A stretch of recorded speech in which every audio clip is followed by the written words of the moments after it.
good afternoon and welcome to the Exodus stand. I am delighted to be facilitating this session this afternoon on what does the UK need to enable hydrogen projects now, with now like in big capital letters, because there is a definite sense of urgency and I guess a bit of frustration we're starting to hear. I think in the chairman's address and in the First Minister's speech this morning, they both referenced the need to move quickly, to move faster, and to make sure we make the best of what is potentially a large new energy, new opportunity business for Scotland and the UK. So I'll allow the panel to introduce themselves. I have had the pleasure of working with all three of these people, so I know them reasonably well. So Paul, do you want to start? Good afternoon. Paul Lafferty. I'm the CEO of a company called Summit Energy Evolution. We're part of the Sumitomo Group from Japan. So, as Cara said, we've worked before on the Bacton Energy Hub, and we led the hydrogen supply special interest group on that, and I'm sure we'll talk about that in a little bit. It's good to be here. That's loud. My name's Mark Elliott.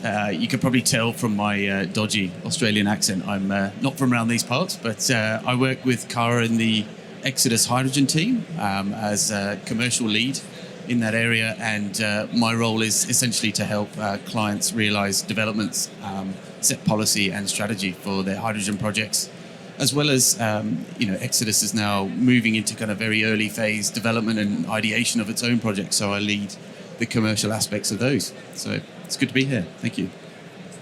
Yeah, and good afternoon, everyone. Martin Tulloch from the Net Zero Technology Centre in Aberdeen. I'm Director of Energy Transition, so I've got responsibility for our carbon capture, hydrogen and offshore wind projects. We're state-funded by both the UK and Scottish governments, and our sole purpose is to accelerate both technology and infrastructure development in the net zero transition. So I'm delighted to be here. All right, so maybe I'll start with a question for you, Martin. We know that there is a huge offshore wind resource in the UK, and the Scottish and UK governments are both developing ambitions for hydrogen export, the Scottish government particularly strongly. So where do NZTC see the kind of common challenges, and what kind of projects are you involved with to support that ambition? I totally agree. There is a huge potential, a great resource, a lot of demand starting to grow in Europe. To me, there's two or maybe actually three things I think that are going to be absolutely crucial. One is transport infrastructure.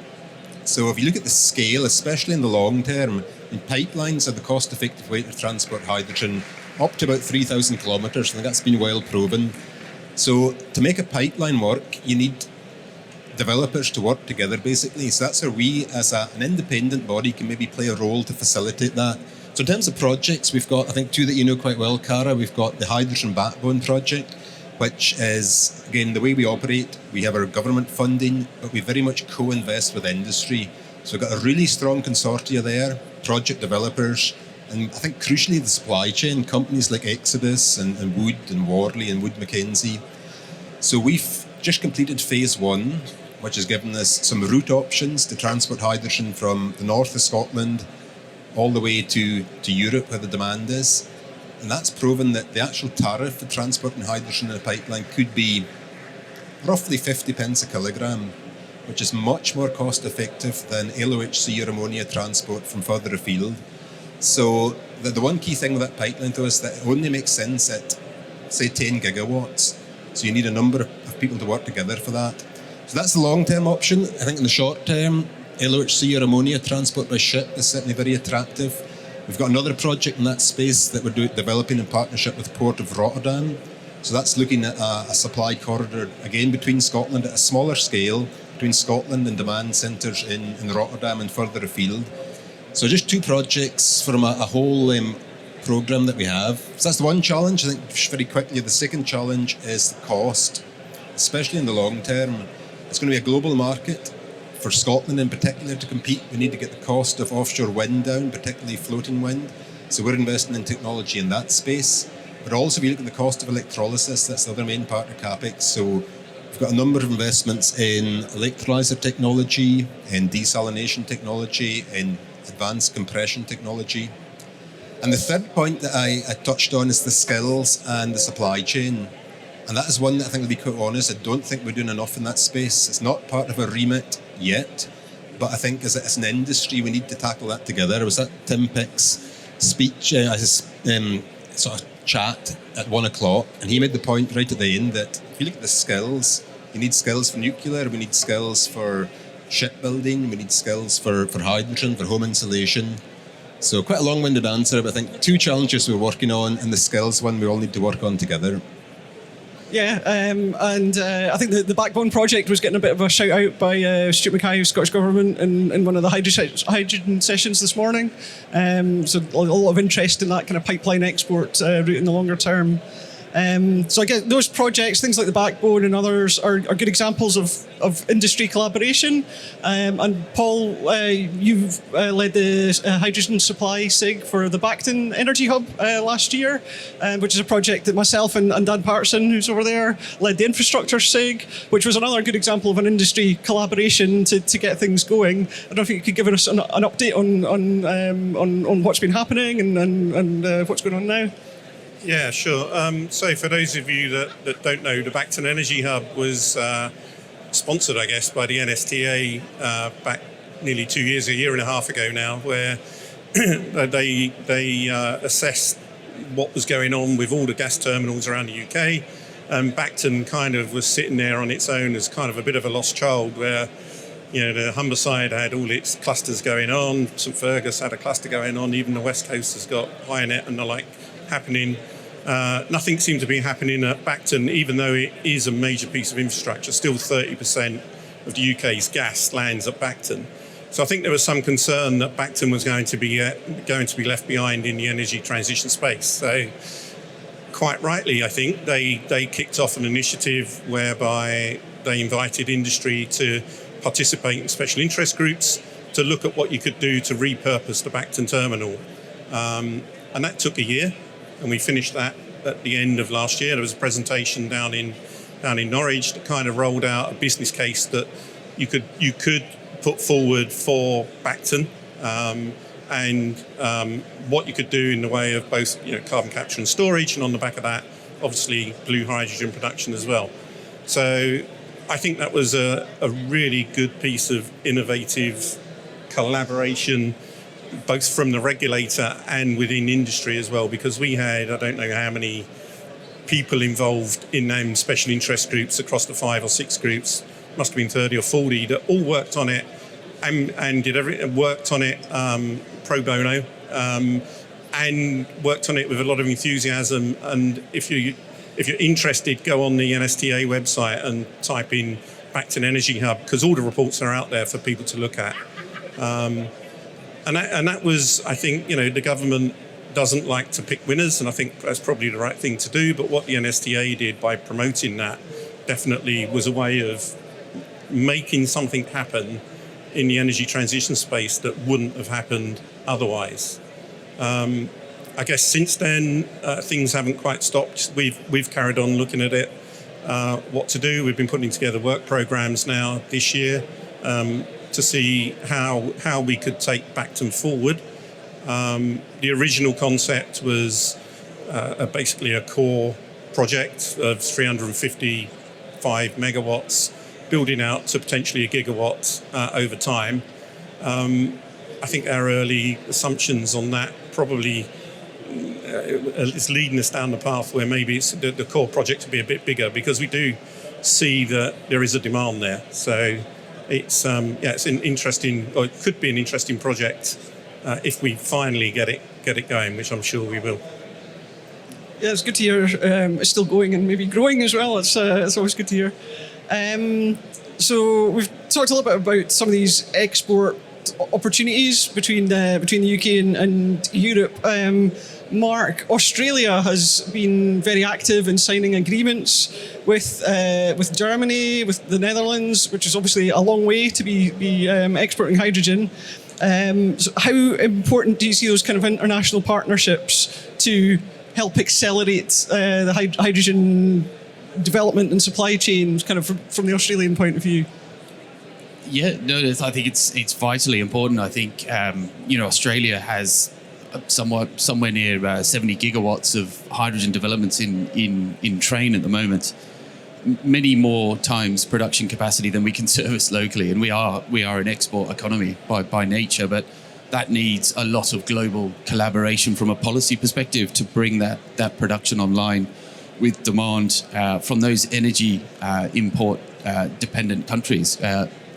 Other places, you mentioned Germany and Holland, but you've also got Southeast Asia, Japan, South Korea, markets that Australia has a long-standing export relationship with for LNG and transferable skills from that industry into hydrogen. So I think Australia is well placed, but it needs the support of other countries through programs like H2 Global that the German government have announced, and certainly helping expedite demand into the market. So yeah, I think it's vitally important, and I think that level of collaboration needs to be recognised from a decarbonisation point of view more generally. I think we often get caught up in the electrification versus hydrogen debate, and I think we often look at it from our own perspective rather than a global perspective. There are countries like I mentioned, Japan, South Korea, Europe, very dependent on energy importation. They are going to need hydrogen, no question. Whether we see that in our own market locally is not really the point. It's about how we can decarbonise globally, and I think that needs policy collaboration. So. And I guess on the policy and support side, you will not go to a conference and not hear someone talk about the IRA in the US and the level of support there, which is really making anyone else can't compete on those kind of prices. There was an interesting announcement yesterday in Australia of $2 billion Aussie dollars right. support for hydrogen production. Yeah, no, we've jumped on the bandwagon now as well. I think Canada, America Light, you could call it. They've obviously responded, and now Australia has signalled that it will respond to remain competitive with the US. I think, I think that does somewhat potentially pose a threat to Australia. I think sometimes what's missed in the headline of a $3 per kilogram US subsidy is the detail a little bit. I think Australia has a number of other advantages. It's a AAA credit rating, very low sovereign risk place to invest. The fundamentals of its projects in Australia are very strong. Some of the best onshore wind and solar resources anywhere in the world. And so, when you couple that with the fact that the US IRA is only 10 years post-production with the deliberate intent of, bridging the gap to grey and blue hydrogen, I guess, in that period, thereafter, you're going to need to have strong fundamentals in your projects, and I think Australia will definitely have that, as well as its proximity to Southeast Asia as well, and supplying those markets. So I think Australia will be competitive into the future. Yeah. And I guess, Paul, do you have any view in that in the UK? Are we getting left behind? Are we at risk of getting left behind as the EU, Australia, the US are all throwing subsidy at hydrogen? I think we can overdo the impact of things like IRA, for instance, on the UK hydrogen economy.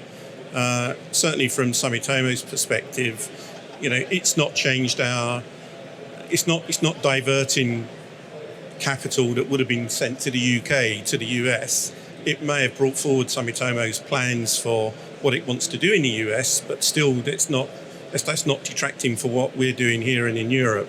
I think the other thing we need to bear in mind is that we tend to give the UK government some bad press, I think. But when you look at what's been put together for the hydrogen economy with the consultation that came out last year and the contract for difference arrangements that they're thinking of putting in place, you've got the Net Zero Hydrogen Fund, all of those, if they happen, and hopefully they will happen, all of those are what companies that want to invest in these type of projects are looking for. So it's certainty of price floor, effectively, that no one's going to end up with a facility whereby the product is too expensive to be able to sell in the market. So I wouldn't demean what the UK is doing, because I think it probably was ahead of the game.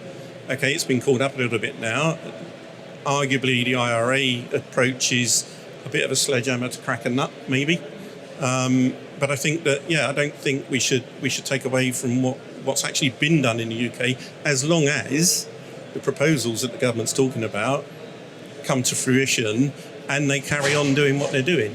I think that then the UK will be in a good place. Yeah, so keep to that roadmap and deliver the things you said you were going to deliver on the roadmap. On time. Yeah.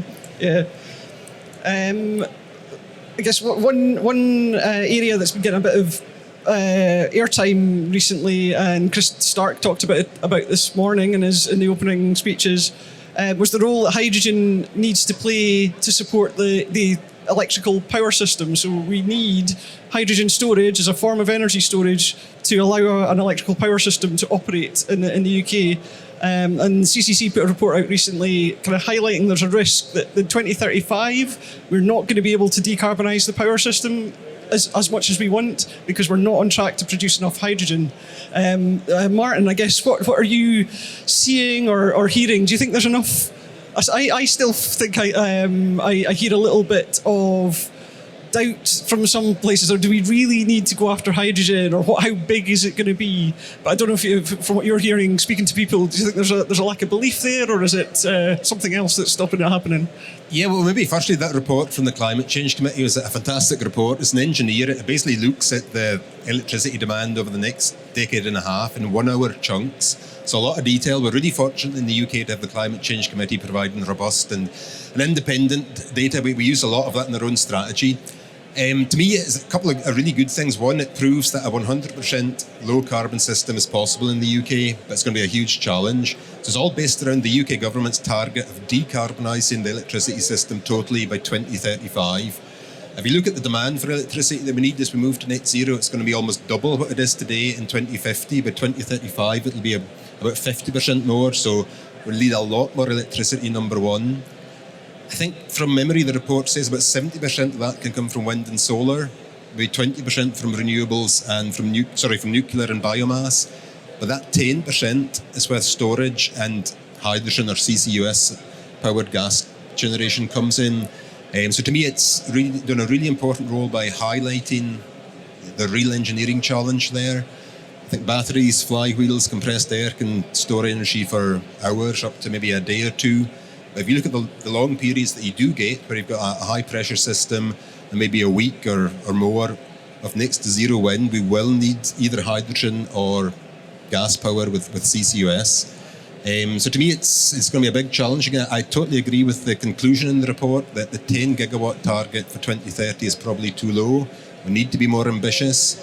That's before you start looking at using hydrogen for other sectors.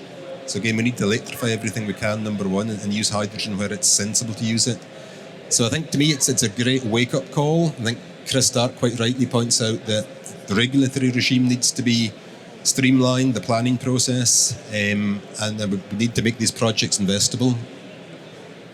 And I think there was something that came out of the Bacton Energy Hub work on that, where we did look, albeit briefly, at hydrogen storage. And you're right, the amount of storage that you need is large. It's a lot, right? To be able to, peak shaving is fine. You can do that with lime pack, or you can do it with salt caverns. But if you're looking at producing hydrogen to power stations for 2-3 days at a time, you need geological storage. And I think that's the key. That how we achieve that, I think the question's still out there. Do you do that in aquifers, or do you do it in depleted gas fields? But the solution will be it will be geological storage that has to give you that answer. Yeah. For the interseasonal storage in particular, and again, that's just looking at the UK picture. If we look at Europe's got 10 times the power demand of the UK. It needs to decarbonise as well. Bacton's connected to Europe already. We're looking at a connection from Scotland. So I think we've all got a role to play in an integrated North Sea energy system. And we have a similar, dynamic in Western Australia. On the east coast of Australia, they have these massive pumped hydro storage schemes that can prop up, big renewable droughts in a net zero environment or a decarbonised grid. And I think in Western Australia, we don't have that luxury. And I think utility scale batteries aren't going to be able to support an industry or a grid, a power system that doesn't have nuclear, which we've had a snobbish resistance to for some time. So, in the absence of that, I think hydrogen has a significant role to play, albeit the the round trip efficiency is always talked about as being rather low, but the alternatives just aren't there. So. Well, I think that's us about time. Thank you very much to all the panel for agreeing to come on and having a good conversation. Thanks to everyone for coming on and listening. I think we'll be around the stand for the next sort of half hour or so. So please come and have a chat if you want to talk more hydrogen. Thank you.